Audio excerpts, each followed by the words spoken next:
নমস্কার বন্ধুরা, কেমন আছো তোমরা সবাই? আশা করি নিশ্চয়ই খুব ভালো আছো। তো আজকে আমি আবার চলে এসেছি তোমাদের সাথে আরেকটা নতুন চিকেনের রেসিপি শেয়ার করতে। আসলে আমি চিকেনটা আজকে নতুনভাবে রান্না করেছিলাম, সেটাই ভাবলাম তোমাদের সাথে একটু শেয়ার করে নিই, তাই চলে এলাম। তো চলো দেখে নিই আমি কিভাবে রান্নাটা করছি।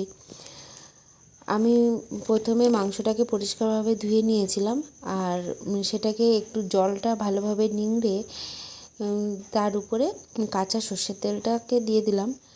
আসলে সর্ষের তেলটা আমার এখানে যতটা দরকার আমি ততটাই নিয়ে নিয়েছি। আর আমি কিন্তু কোনো মশলা বা তেলের পরিমাপ কিন্তু এখানে মেনশন করিনি, তোমাদের যতটা দরকার তোমরা ততটাই ইউজ করবে। তো তেলটা দিয়ে দেওয়ার পরে আমি দিয়ে দিলাম হলুদের গুঁড়ো, লঙ্কার গুঁড়ো আর লঙ্কার গুঁড়োটাও তোমরা তোমাদের প্রয়োজন মতো ব্যবহার করবে, কারণ কে কেমন ঝাল খাও না খাও, সে ঝাল লবণ কম বেশি তোমরা খেয়ে থাকতে পারো। তো তোমরা তোমাদের ইচ্ছা মতনই ঝাল লবণ ব্যবহার করবে। আর দিয়ে দিচ্ছি গোলমরিচের গুঁড়ো। গোলমরিচটাকেও তোমরা স্কিপ করে যেতে পারো, যাদের গোলমরিচটা ভালো না লাগে তারা গোলমরিচটা স্কিপ করে যেতে পারো, কোনো অসুবিধা নেই। গোলমরিচটা দেওয়াটাও নিজের ইচ্ছা মতো। তো এইভাবে আমি মশলাগুলো দেওয়ার পরে চিকেনটাকে ভালোভাবে ম্যারিনেট করে নিচ্ছি। আর তারপরে চলে যাব রান্নায়। আসলে মাংস তো আমরা সবসময় কষে নিয়েই রান্না করে খাই, তো আজকে কিন্তু আমি সম্পূর্ণ আলাদাভাবে রান্না করছি। তো দেখে নাও, আমি কড়াই বসিয়ে দিয়েছি, আর কড়াইতে আমার যতটা দরকার ততটা তেল দিয়ে দিয়েছি। আর আমার কড়াইটা দেখে কিন্তু কেউ আজকে হাসবে না, তার কারণ সকালে আমি লুচি ভেজেছিলাম কড়াইতে, ওই জন্য কড়াইটা একটু পুড়ে পুড়ে গেছে। তো তেলটা দিয়ে আমি তেলের মধ্যে আলুটাকে আগে ভেজে নিচ্ছি, যেহেতু আমি মাংসে আলু দেব, আলুটাকে একটু ভালোভাবে ভেজে নিচ্ছি। আর আলুটা ভাজার সময় অবশ্যই কিন্তু আলুতে সামান্য পরিমাণে হলুদ গুঁড়ো আর লবণটা অবশ্যই দেবে, সেটাও তোমরা তোমাদের প্রয়োজন মতনই দেবে। তো চলো আলুটাকে একটু ভালোভাবে ভেজে নিই। আলুটা ভাজা হয়ে গেলে আলুটাকে তুলে নেব। আর আলুটাকে তুলে নিয়ে আমার যদি আর তেল লাগে তো তেল দেব, নইলে দেব না। আমার কিন্তু তেলটা লাগেনি। আর যা তেল ছিল তার মধ্যেই কিন্তু আমি কুচিয়ে রাখা পেঁয়াজ আর ছাড়িয়ে রাখা রসুন, টমেটো কেটে রেখেছিলাম, সেই টমেটোটা সব একসাথে দিয়ে দিচ্ছি, দিয়ে ভালোভাবে একটু ভেজে নেব। তো তোমরা দেখতেই পাচ্ছ আমি সব একসাথে, রসুন পেঁয়াজ আমি কিন্তু কিছুই বাটিনি, এগুলোকে আমি আগে ভালোভাবে ভেজে নিচ্ছি। এই দেখো কেমনভাবে ভাজাটা হবে, তোমরা দেখে নাও। আর ভাজার সময় পেঁয়াজ রসুন টমেটো ভাজার সময় কিন্তু আমি কোনো লবণ বা হলুদ কিছুই দিচ্ছি না।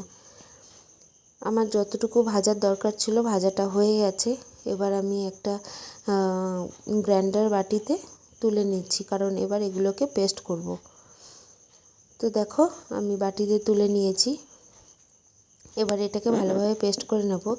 আর কড়াইতে আরেকটু পরিমাণ তেল দিয়ে দেব, কারণ এবার আমার একটু তেলের প্রয়োজন আছে, ওই কারণে তেলটাকে দিয়ে দিচ্ছি। দিয়ে তেজপাতা, শুকনো লঙ্কা আর জিরে ফোড়ন দিয়ে দিচ্ছি, কারণ এবার মাংসটাকে একটু ভেজে নেব। জিরেটাও দিয়ে দিলাম তেলের ওপরে, দিয়ে মাংসটাকে এবার একটু ভেজে নেব। আর তোমাদের কার কার ভালো লাগে আমার ভিডিওগুলো অবশ্যই কিন্তু কমেন্টে জানাবে, ঠিক আছে? এবার দেখো আমি মাংসগুলোকে দিয়ে দিলাম তেলের উপর, দিয়ে একটু নাড়াচাড়া করে নেব। ম্যারিনেট করে রেখেছিলাম আগে থেকে, তোমাদেরকে তো দেখিয়েছি। তো দেখতে থাকো তোমরা। এই দেখো মাংসটা কিন্তু একটু ভেজে নিচ্ছি, ভাজা ভাজা হয়ে গেলে, পুরোটা ভাজবো না, সামান্যই ভাজবো। একটু ভাজা ভাজা হয়ে আসলে আমি এই যে পেঁয়াজ রসুন আর টমেটোর পেস্ট করে রেখেছিলাম সেই পেস্টটা মাংসের উপর দিয়ে দিলাম, দিয়ে এবার সব একসাথে দিয়ে কষবো। আর আবার আমি গ্রাইন্ডিং করব আদা শুকনো লঙ্কা। তো মাংসটা একটু এর সাথে এই যে মশলাটা দিলাম এর সাথে একটু কষে নিয়ে আমি ওই গ্রাইন্ডারের বাটিতেই আদা আর শুকনো লঙ্কা কিছুটা পেস্ট করছি। তো মাংসটা এর সাথে একটু মাখিয়ে নিয়ে আমি এবার ওই আদা আর শুকনো লঙ্কার পেস্টটাকে এই মাংসের উপর ঢেলে দেব। এই যে আমি ঢেলে দিয়েছি মাংসের মধ্যে। এবার সব মশলা আমার দেওয়া কমপ্লিট। এবার আমি এটাকে ভালোভাবে কষবো।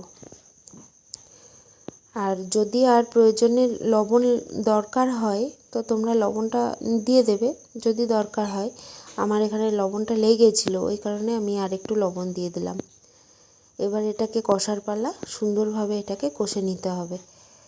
আসলে আমরা সব সময় তো একই রকমভাবে মাংস খাই, সেই কারণে আজকে ভাবলাম একটু অন্য ধরনের করে দেখি। সেই জন্য একটুখানি রান্নার প্রসেসটাকে একটু চেঞ্জ করে দিলাম। তো দেখো আমার এখানে, ও হ্যাঁ বলে নিই, মাঝখানে আমি আলুটাকেও দিয়ে দিয়েছিলাম, তোমাদেরকে সেটা দেখাতে পারলাম না। তো যাই হোক, আমি সব একসাথে দিয়ে দিয়েছি। আর এদিকে মাংসটা কষাও হয়ে এসছে।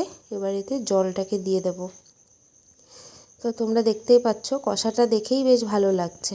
আর তেলটাও অতিরিক্ত হয়ে যায়নি, যে অতিরিক্ত পরিমাণ তেল হয়ে গেছে তাও কিন্তু হয়নি। আমি আমার পরিমাপ মতনই তেলটা দিয়েছি। এই যে জলটাও দিয়ে দিলাম।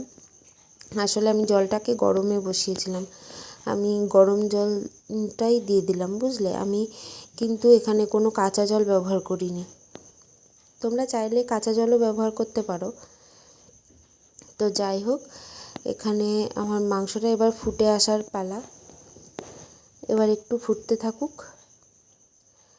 তো তোমাদের, আমার মাংসটা কিন্তু রান্নাটা প্রায় শেষের দিকে। তো তোমাদের কেমন লাগলো আজকের মাংসের রেসিপিটা অবশ্যই কিন্তু জানিও। আর আলুটা যেহেতু সেদ্ধ হয়নি, সেই কারণে আমি একটু ঢাকা দিয়ে দিচ্ছি। রান্না করার সময় এই একটা ঝামেলা, আলু সেদ্ধ হয় না। আলুটাকে একটু সেদ্ধ করে নিচ্ছি। আর এদিকে ঝোলটাও বেশ ফুটে উঠেছে। আর ওপর থেকে দিয়ে দিলাম একটু গরম মশলার গুঁড়ো।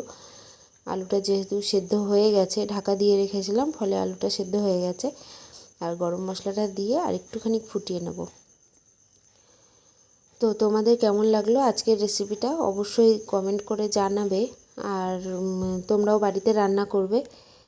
আর রান্না করার পর খেতে কেমন লাগলো সেটাও জানাবে। কী আর বলবো। আর তোমরা কি আমার ভিডিওটা দেখো না? তাহলে কমেন্ট কই, অবশ্যই দেখবে। আর পুরো ভিডিওটাই কিন্তু দেখবে, ঠিক আছে? আর রান্নাটা কিন্তু কমপ্লিট। দেখো খুব সুন্দর লাগছে দেখতে, আর খুব সুন্দর কিন্তু গন্ধও বেরিয়েছিল, জানো তো। আর টেস্টটাও দারুণ হয়েছিল। তো এই যে আমি একটা বাটিতে ঢেলে নিয়েছি মাংসটা। তো দেখতেও খুব সুন্দর হয়েছিল। আজকের রেসিপিটা এই পর্যন্ত।